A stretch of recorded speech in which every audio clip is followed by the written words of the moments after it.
ഭൂട്ടാൻ വാഹനക്കടത്ത് കേസിൽ നടന്മാരുടെ വീടുകളിലെ ED raid സ്വർണ്ണപ്പാളി വിവാദം മുക്കാനെന്ന് കേന്ദ്രമന്ത്രി സുരേഷ് ഗോപി.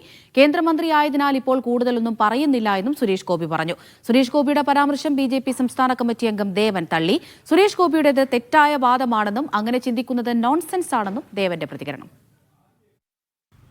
എനിക്കറിയത്തില്ല, സ്വർണത്തിന്റെ വിഷയം മുക്കാൻ വേണ്ടിയാണോ സിനിമാ രംഗത്തേക്ക് രണ്ടുപേര് വീണ്ടും ത്രാസിൽ കയറ്റി അളക്കാൻ കേരള ജനതയ്ക്ക് വിട്ടുകൊടുത്തിരിക്കുന്നത്. വളരെ ഇന്റൻസിഫൈഡ് ആയിട്ടുള്ള ഒരു ഇൻവെസ്റ്റിഗേഷൻ നടക്കുന്നത് കൊണ്ട് കേന്ദ്ര മന്ത്രിസഭയിൽ ഇരുന്നു കൊണ്ട് ഞാൻ അതിനെക്കുറിച്ചൊന്നും പറയാൻ പാടില്ല. എനിക്കത് തോന്നുന്നില്ല. അത് സുരേഷ് ഗോപിയുടെ അഭിപ്രായങ്ങളായിരിക്കാം. ശബരിമല ഇഷ്യൂ നിൽക്കുന്ന സമയത്ത് അതിൽ നിന്നും തിരിച്ചുവിടാൻ വേണ്ടിയിട്ട് മമ്മൂട്ടിയുടെ വീട്ടിലും പിന്നെ ഇവരുടെ വീട്ടിലൊക്കെ റെയ്ഡ് നടത്തുമെന്ന് പറയുന്നത് ഇറ്റ്സ് നോൺസെൻസ് ആണ്. അല്ലാണ്ട് എനിക്ക് തോന്നുന്നില്ല അത്.